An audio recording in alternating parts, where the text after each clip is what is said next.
इतने बता दो काहे हंसा के रोइला ये राम जी।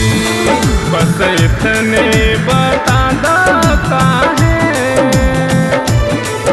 हंसा के रोइला ये राम जी।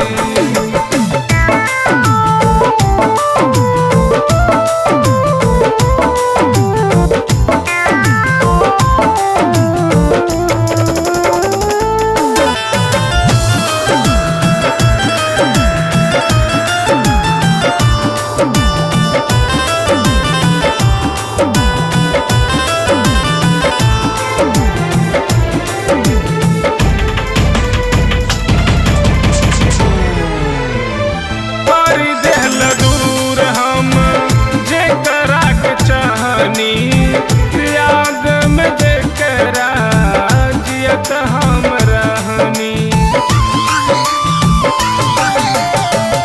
जो हत दिल रोज हमरा हो जान के कैसे चकोरी रही बिना हो जान के रहे उठवे पे उन्हीं के नाम जी।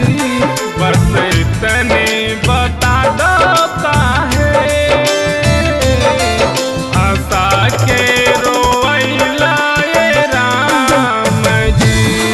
बस इतने बता दो काहे हंसा के रोइला ये राम जी।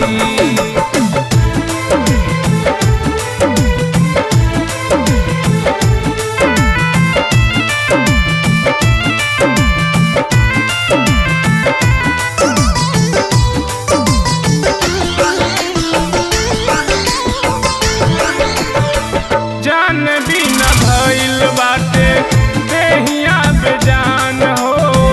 सुना सुना भइल बाटे पूरा जहान हो। काहे न प्यार लिखल हमरा तकदीर में उन्हीं के खोजतानी हाथ के लकीर में। रहे श्री राम नीरज के प्राण जी। बस इतने बता दो काहे हंसा के रोइला ये राम जी। बस इतने बता दो काहे